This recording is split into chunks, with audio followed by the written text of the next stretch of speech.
Do you believe in fate? In Irish mythology, your fate was seen as inescapable and inevitable. We'll reveal some tales from Irish mythology about the legendary kings of Ireland, the hidden truths they unmask about the ancient Irish, and what exactly happens when you try to escape your fate. The cycle of the kings, or the historical cycle, is the name given to semi-historical stories about Irish kings. While legends often deal with mythic heroes and gods, these stories are rooted in history. And before we take a deep dive into one of these incredible stories, you need to understand some of the key aspects of the cycle of the kings. The main thing? These tales mix mythology and history, blending traditional folklore with real, actual historical events and figures. For example, take the Battle of Clontarf in 1014, where renowned King Brian Boru defeated Viking invaders.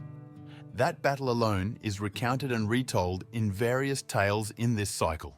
Some of the main stories in this cycle are The Phantom's Frenzy, where it details Conn of the 100 Battles, a legendary king whose reign was marked by both war and prosperity, and how he came to rule over Tara. Also, The Madness of Sweeney, which tells the story of King Suibhne, who gets cursed and becomes a wandering birdman, tormented by his madness and separated from his kingship and humanity. Other legendary kings who are often told in these tales are Niall of the Nine Hostages, who took many hostages in order to expand his dominion. Cormac MacAirt, who is often portrayed as the ideal king, and his reign was a golden age for Ireland. Of course, these stories also intersect with other cycles in Irish storytelling, meaning characters or events from one often appear in another, creating a tapestry of rich, interconnected narratives. And finally, with its connection to history, the cycle of the kings serves as a bridge between the pure mythological tales of Ireland and real historical records. The blending of fact and fiction sometimes makes it difficult to distinguish the real from the fake, but it provides an inside glimpse into how the ancient Irish viewed the past in the process. Which brings us to Conaire Mór, a legendary High King of Ireland and a figure both from myth and historical traditions. The story of his reign is told in the ancient Irish saga, The Destruction of Dodurga's Hostel. And before we tell you the story, a little background on who he was. Conaire Mór had divine origins. His ancestry is traced back to the magical bird people known as the people of the Saidhe. His mother, Mess Boishala, was the daughter of Etasel, a former High King of Ireland. Etasel was said to have been visited by a mysterious bird woman who transformed into a human, and together they had Mess Boishala, a bird woman also of a supernatural race in Irish tales. Before Conaire was born, a druid foretold that a son born to Mess Boishala would become a great king, but would face a tragic end. And due to his divine origins, Conaire was bound to Giasa, which are sacred prohibitions or taboos. These Gasa dictated certain actions he must avoid at all cost during his lifetime. And if he broke any of them, it would lead to his downfall. But for a long time, Conaire Mór kept his Gasa and ruled Ireland into a time of peace and prosperity. No blood was shed, and the land experienced great abundance.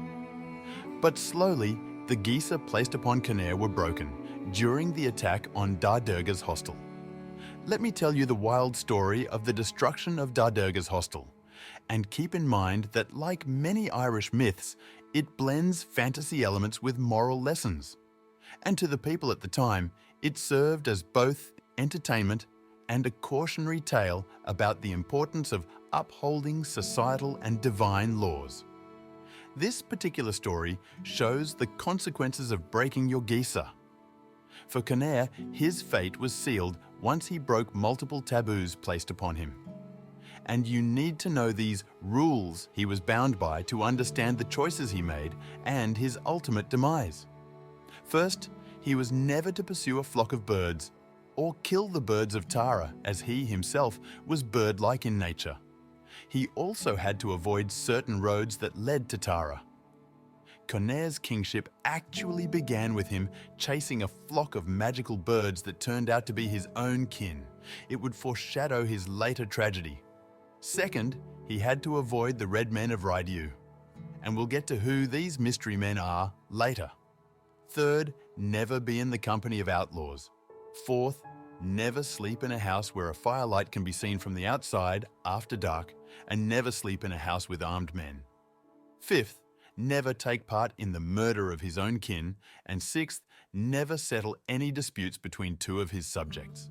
Before we get into how he breaks each one of these taboos and how that leads to his tragic death, zoom out for a second and see what these geezer teach us about what the Irish people valued. Notice how several of them relate to natural order and harmony. Conair was to maintain a harmonious relationship with the land and its creatures. Also, several geasa reflected the moral and ethical duties of a king. By following them, the king was to be a good example for his subjects. And finally, these geasa all serve to highlight the hero's tragic flaw, which eventually leads to chaos, war, and his death, proving that hubris is dangerous, fate is inevitable, and illustrating the dire consequences if you break your sacred vows. So let me show you how Conair broke each one of those geasa and how, after years of peace and prosperity obeying these taboos, fate inevitably caught up to him. Remember how he wasn't to harm any of those magical birds because Conair descended from bird-like beings?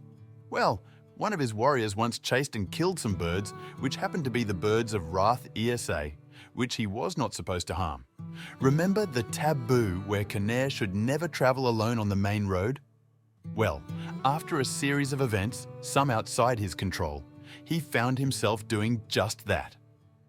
Now, for those mysterious Red Men of Raidu he was not supposed to hunt, Conair once saw 3 red-haired thieves taking off with treasure, and not realizing they were the 3 Reds, he chased after them. Finally, remember those night rules, where he can't spend the night in a house where a firelight can be seen from the outside? On his adventures, Conair actually ends up seeking shelter at the hostel of Derga, where, sure enough, a firelight shines out in the dark. The breaking of all these geasa triggered a series of tragic events, leading to Conair's violent death at Derga. Now, let's get back to those 3 red warriors. They arrived at the hostel during a storm, with their appearance both mysterious and ominous, since their chariot had emerged from the sea and was travelling on the waves, and their entrance is accompanied by a strange mist and otherworldly sounds. These strangers had fiery red hair and were dressed in red cloaks, the red being a symbol of both their warrior status and an omen of the bloodshed to come.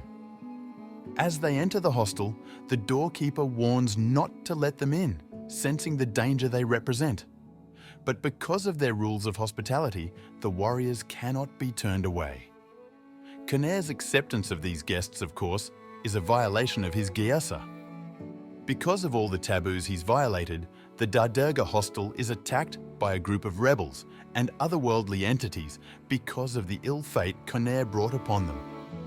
3 groups of marauders, led by the traitor Ingcel, ambush the hostel, looking to kill the king and loot the hostel itself. Ingcel, who's a one-eyed figure from Britain, is after both revenge and treasure. In the battle that follows, Conair's loyal followers and warriors defend him valiantly, taking down as many of their attackers as they can. But they're vastly outnumbered. And despite their bravery and loyalty to their king, they're overpowered in the end. The hostel is burned down and Conair dies of thirst, all alone. A tragic, inevitable end as a result of breaking his sacred vows. The story, as a whole, intertwines elements of fate, tragedy, heroism, and the supernatural. The doomed resistance at Derga's hostel shows both the bravery and heroic efforts of Conair and his followers, and also the inevitability of tragic fate in Irish mythology. So, to recap the whole story really quick, Conair stays committed to his geasa, leading to a time of peace and prosperity. But when he makes decisions that inadvertently causes 3 brothers to become outlaws, these brothers commit numerous crimes across Ireland and spark a series of events that eventually lead to Conaire breaking his geasa. He's forced to travel a forbidden route, returning home from a journey. Then has to stay at Dodurga's hostel on a stormy night, which was one of the places he was forbidden to stay at. Those 3 outlaw brothers, along with their allies, surround and attack the hostel. The final battle is filled with supernatural occurrences. But in the end, the odds were too unsurmountable for Conaire and his people.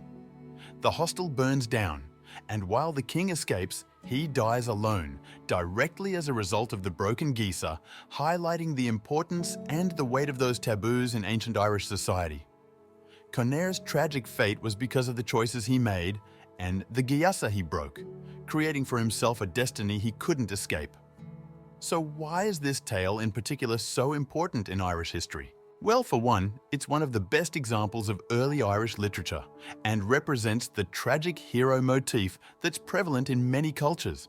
Themes of fate, honor, and tragic downfall are very similar to classical Greek tragedies as well. The tale also provides a window into the early Irish worldview. Fate and the supernatural play significant roles in the story, and the geasa reflect the cultural and moral expectations of ancient Irish society. A closer look reveals how they viewed society as well. The role of the king was both privileged and dangerous. The role of the hostel showed the importance of hospitality. The role of the many warriors in the story emphasized an importance on their martial prowess, their allegiance, and the rivalries of a warrior-dominated culture.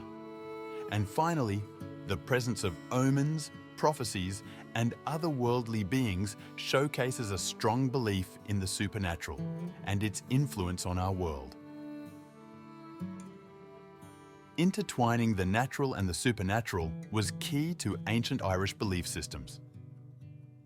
So, the destruction of Dodurga's hostel is more than just an old tale of a king's downfall. It provides a rare window into the cultural, moral, and societal norms of ancient Ireland. And it teaches us about the importance of honor and the perils of leadership, and maybe above all, teaches that your fate is inescapable.